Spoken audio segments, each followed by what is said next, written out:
Hello students, हम पढ़ रहे हैं हमारा थर्ड चैप्टर हिस्ट्री का, Nazism and the rise of Hitler. तो इसका इंट्रोडक्शन हम फर्स्ट वीडियो में पढ़ चुके हैं पूरे का पूरा। तो आज हम पढ़ेंगे इसका first module, the birth of Weimar Republic, कि ये जो वाइमर रिपब्लिक है इसका जन्म कैसे हुआ था। सबसे पहले आपको ये पता होना चाहिए कि वाइमर रिपब्लिक था क्या। अब आपको पता है कि 1914 से लेकर जो है 1918 तक फर्स्ट वर्ल्ड वॉर जो है वो हुई थी। अब फर्स्ट वर्ल्ड वॉर के बाद जो है जर्मनी जब हार गया था तो उसके बाद जो है मोनार्की को ख़त्म कर दिया गया था और रिपब्लिक जो है वो बनाया गया था, जिसको कि क्या कहा गया था, वाइमर रिपब्लिक कहा गया था। तो यही टॉपिक जो है हम इसमें पढ़ेंगे सारा, कि किस प्रकार से इसकी जो है शुरुआत हुई थी। तब स्टार्टिंग से हम पढ़ रहे हैं। Germany a powerful empire in the early year of the 20th century. जो जर्मनी था एक बहुत ही पावरफुल एम्पायर था जो अर्ली 20th सेंचुरी थी उसमें for the first world war. इसने पहली जो वर्ल्ड वॉर थी वो लड़ाई लड़ी 1914 से लेकर 1918 तक। ये वर्ल्ड वॉर जो थी वो चली थी alongside the Austrian empire and against the allies. किसके खिलाफ लड़ी थी? ऑस्ट्रियन एम्पायर के खिलाफ और एलाइज पावर के खिलाफ। एलाइज पावर का हम सारा मैं आपको इंट्रोडक्शन में बता चुकी हूँ कौन कौन थे इसके अंदर। एलाइज पावर के अंदर इंग्लैंड, फ्रांस और रशिया यहाँ पर दिए गए हैं। और all join the war enthusiastically hope to gain from a quick victory. सभी ने ज्वाइन को इस तरह से, मतलब सभी ने वॉर को इस तरह से ज्वाइन कर लिया बहुत ही जोश और होश के साथ कि भाई फटाफट वो लोग तो सब ये जो है ना जीत जाएंगे लड़ाई को फटाफट ही। लेटर डिड दे रियलाइज्ड, लेकिन बहुत ही जल्द उनको इस चीज़ का एहसास हो गया that the war would stretch on, के जो वॉर है ये तो क्या होगा, लंबी ही जाएगी। Eventually during eventually drain Europe of all it's resources, और जल्द ही यूरोप के जितने भी रिसोर्सेज थे वो सब इसके अंदर ख़त्म होते चले गए। Germany made initial gain by the occupying France and Belgium. Germany ने स्टार्टिंग में जीत हासिल की। इसने क्या किया, ऑक्यूपाई कर लिया फ्रांस को और बेल्जियम में। शुरुआत में स्टार्टिंग में लगा कि ये जीत जाएगा क्योंकि इसने फ्रांस और बेल्जियम को अपने कब्जे में ले लिया। How ever the allies strengthen by the US entry in 1917। फिर क्या हुआ, जो एलाइज पावर थी उसके अंदर किसकी एंट्री हुई, यूएस की। कब हुई? 1917 में। वॉन, और क्या हुआ, एलाइज पावर जीत गए। डिफीटिंग जर्मनी, जो जर्मनी था वो हार गया। And the central power in the नवंबर 1918, जो सेंट्रल पावर थी एलाइज पावर, उससे 1918 के अंदर जर्मनी हार गया। अब next paragraph, the defeat of the imperial Germany.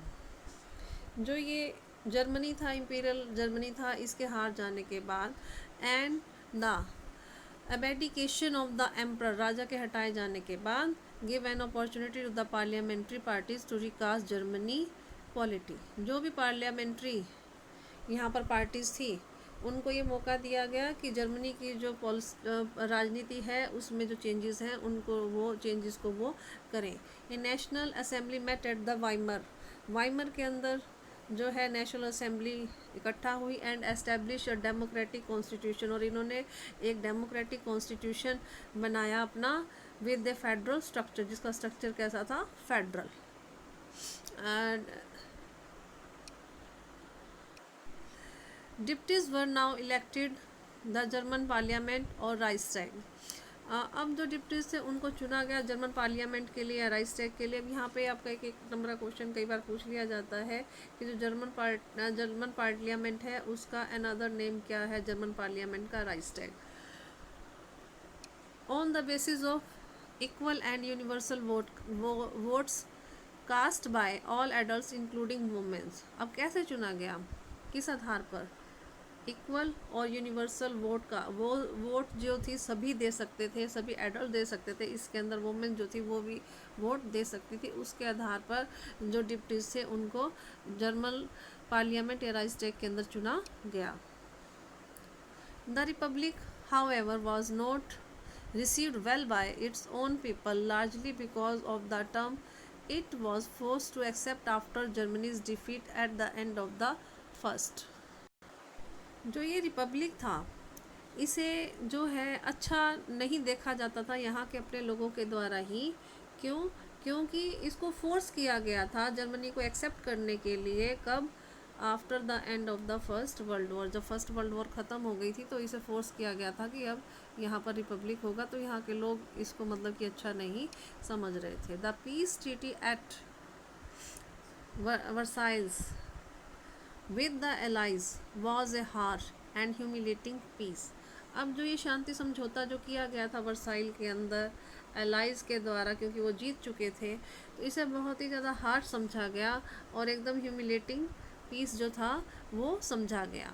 मानवता के खिलाफ जो शांति थी वो संधि प्रस्ताव जो था वो समझा गया।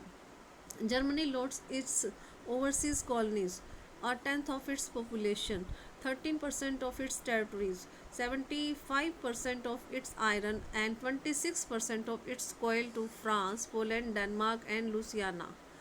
अब जो जर्मनी था उसने लगभग जितनी भी ओवरसीज इसकी कॉलोनीज थी या इसकी जो 10% जो पॉपुलेशन थी और 13% इसकी जो टेरिटरीज थी और 70% इसका जो आयरन का जो डिपॉजिट्स था या आयरन था और 26% इसका जो कोयल था वो इसको खोना पड़ा।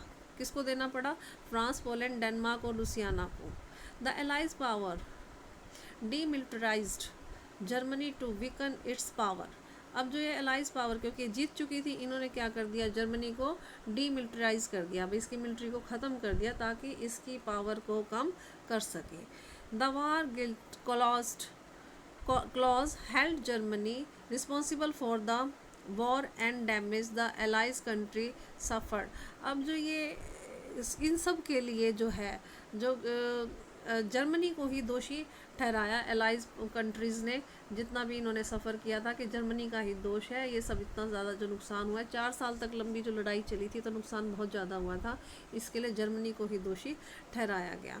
Germany was force to pay compensation amounting to 6 billion. जो ये यहाँ की जो ये करेंसी थी उसके अकॉर्डिंग जो 6 बिलियन जो अमाउंट थी वो जर्मनी को देनी पड़ी कंपनसेशन के तौर पर, मुआवजे के तौर पर।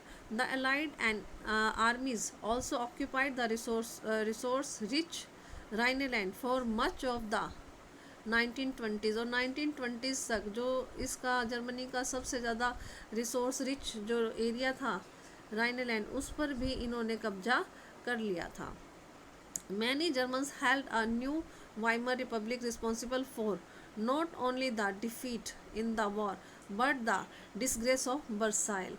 बहुत सारे जो जर्मन्स थे अब वो क्या मानने लग गए थे, ये जो वाइमर रिपब्लिक था इसी को रिस्पॉन्सिबल मानने लग गए थे कि यही इनकी हार का मुख्य कारण है और जो डिसग्रेस जो बेइज्जती हुई है वर्साइल की, इसका कारण ये वाइमर रिपब्लिक ही है। अब नेक्स्ट है आपका 1.1 the effect of the war. The war had a devastating impact on the entire continent, both psychologically and financially।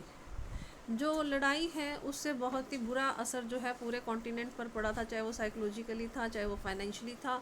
From a continent of the creditor Europe turn into one of debtor. अब एक तो continent Europe एक ऐसा था जो कि मतलब उधार देता था, लेकिन अब ये खुद ही कर्जे में डूब चुका था। Unfortunately the infant Weimar republic was being made to pay for the sin of the old empire. अब जो नया नया वाइमर रिपब्लिक बना था उसको भी जो था देना पड़ा था कि जो भी ये ओल्ड एम्पायर ने की गलतियों की सज़ा जो थी उसके वजह उसे भी पे करना पड़ा था।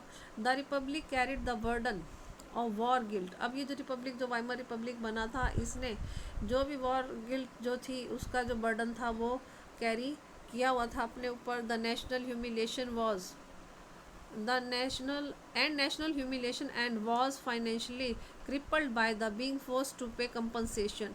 अब एक तो नेशनल ह्यूमिलेशन इनका हो रहा था, बाकी ये फाइनेंशियली तौर पर भी जो ये वाइमर रिपब्लिक था क्रिपल हो चुका था, मतलब अपंग हो चुका था, क्योंकि इन्हें कंपनसेशन पे करने के लिए मजबूर किया जा रहा था। Those who supported the Weimar Republic, वो लोग जो वाइमर रिपब्लिक को सपोर्ट कर रहे थे, mainly socialist, Catholics and Democrats. कौन कौन थे?